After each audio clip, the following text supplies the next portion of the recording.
जीवन में हमेशा तुम्हें दो रास्ते मिलेंगे। एक रास्ता बड़ा आसान होगा और वह रास्ता तुम्हें अपनी ओर खींचेगा। उसमें बड़ी सुख सुविधाएं मिलेंगी, बहुत आपको ऐसे दोस्त मिलेंगे। ठीक है, आपको बड़ा मजा आएगा, आनंद आएगा। लेकिन जो दूसरा रास्ता होता है वो बड़ा कठिन, दुर्गम, दुष्कर और क्लिष्ट होता है। उसमें बहुत सी विपरीत परिस्थितियां होती हैं, संघर्ष होते हैं, बहुत सी बाधाएं होती हैं, विपत्तियां होती हैं, कठिनाइयां होती हैं। लेकिन उस रास्ते को हम केवल अपने मेहनत से, परिश्रम से, पूरी कठोर साधना से उस रास्ते को तय करते हैं। और वही रास्ता हमारे जीवन की सफलता के मार्ग को प्रशस्त करता है। वो कहते हैं कि जिस दिन तुम्हारे सामने कोई समस्या ना आए तो तुम समझ सकते हो कि गलत रास्ते पे हो। नमस्कार प्यारे बच्चों, देखो आज की जो अपडेट है, आज सभी को, हम सबको विदित है कि अभी हाल ही में सीईटी का एग्जाम हुआ है, सीईटी प्री का एग्जाम हुआ है। तो उसमें 4 शिफ्टों में आपका एग्जाम कंडक्ट हुआ है।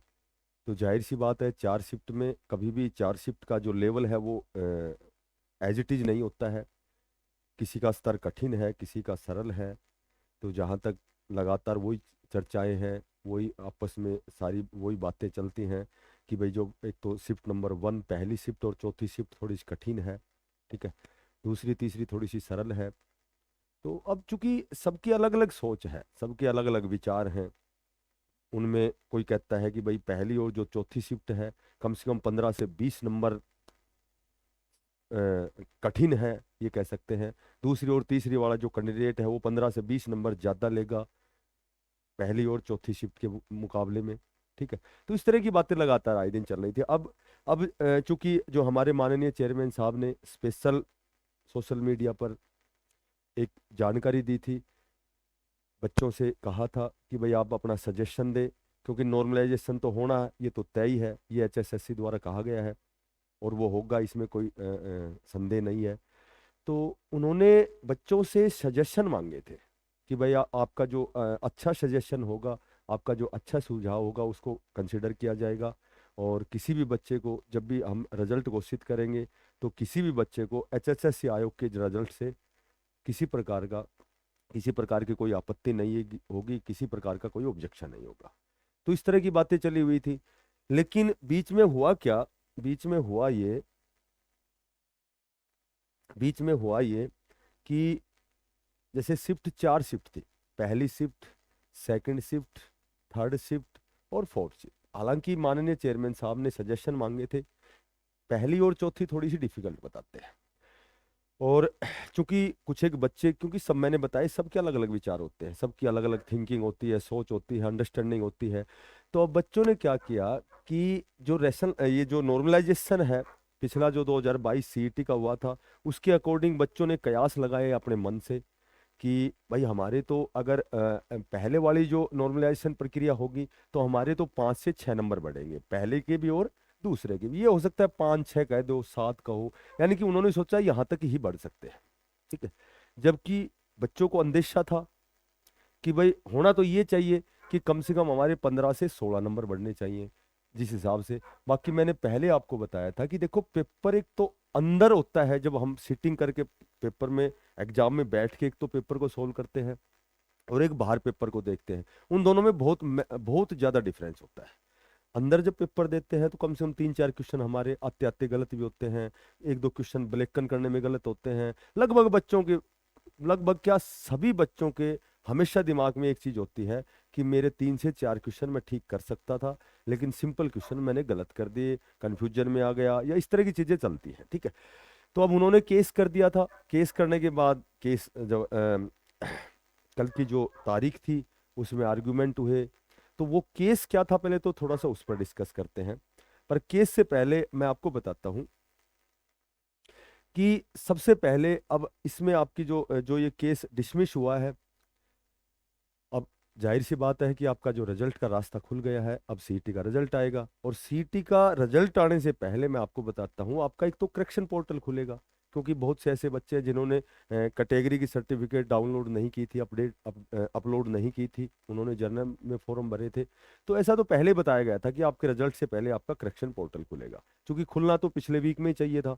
लेकिन कहीं न कहीं ये जो आपका नॉर्मलाइजेशन का जो केस चला हुआ था, तो इसकी तारीख के बाद में अब आपका लगभग पहले करेक्शन पोर्टल खुलेगा, उसके बाद में आपकी रिवाइज आंसर की जारी की जाएगी। क्योंकि रिवाइज आंसर की कौन सी जो क्वेश्चन ऑब्जेक्शनेबल थे, जिसमें ऑब्जेक्शन लगे हुए थे, तो ऑब्जेक्शन लगने के बाद में अब कौन से क्वेश्चन आपके कंसिडर किए जाते हैं, कौन से आंसर आपके कंसिडर किए जाते हैं, किसको कितना फायदा होना है।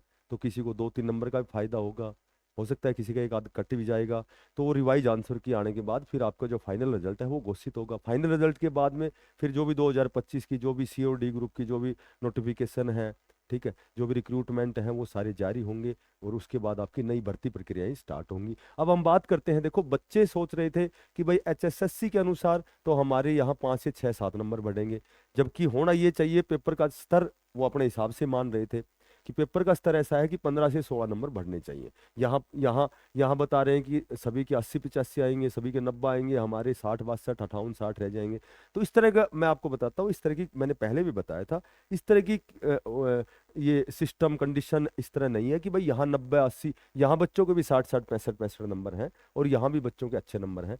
तो कहने का मेरा मतलब ये है कि दो जो केस बच्चों ने किया था, पहला केस तो यही था कि भाई हमारे नंबर 15 से 16 बढ़ने चाहिए। दूसरा केस ये था कि जो पुराना सीईटी जो 2022 में हुआ था, जो 2022 में सीईटी हुआ था, तो उसका स्कोर भी 3 साल के लिए वैलिड था, तो ये बच्चे भी वैलिड है। तो यहाँ यहाँ का जो स्कोर है कुछ अलग है, क्योंकि ये पेपर आसान बताते हैं और कहते हैं कि ये पहला और चौथा डिफिकल्ट स्तर का था, तो यहाँ स्कोर कम बनता है। तो ये जो पहले जिन्होंने सीईटी किया था, तो वो बच्चे हमसे आगे निकल जाएंगे, इस तरह की भी बातें थी। तो उसमें एक पॉइंट ये भी था कि जो 2022 सीईटी का जो स्कोर है, फिलहाल वर्तमान जो स्कोर है, उनका भी विश्लेषण एनालिसिस होना चाहिए कि यहाँ टॉप स्कोर कुछ है यार। तो इस तरह की ये 2 पॉइंट बनाए थे, ठीक है। तो अब कल जो कोर्ट ने इसको सिरे से खारिज या डिसमिस कहूँ मैं, डिसमिस कर दिया, जो भी ये एप्लीकेशन थी इसको डिसमिस इसलिए कर दिया कि ऐसा है कि जब तक, क्योंकि हम तो केवल कोई ओरिजिनल फैक्ट तो हमारे पास है नहीं, हम तो केवल और केवल क्या करते हैं, हम तो केवल ये करते हैं कि केवल कयास लगा रहे हैं, केवल पॉसिबिलिटी पे बात कर रहे हैं कि भाई HSSC 5 या 6 या 7 नंबर बढ़ाएगी, जबकि हमारे 15 से 16 बढ़ने चाहिए।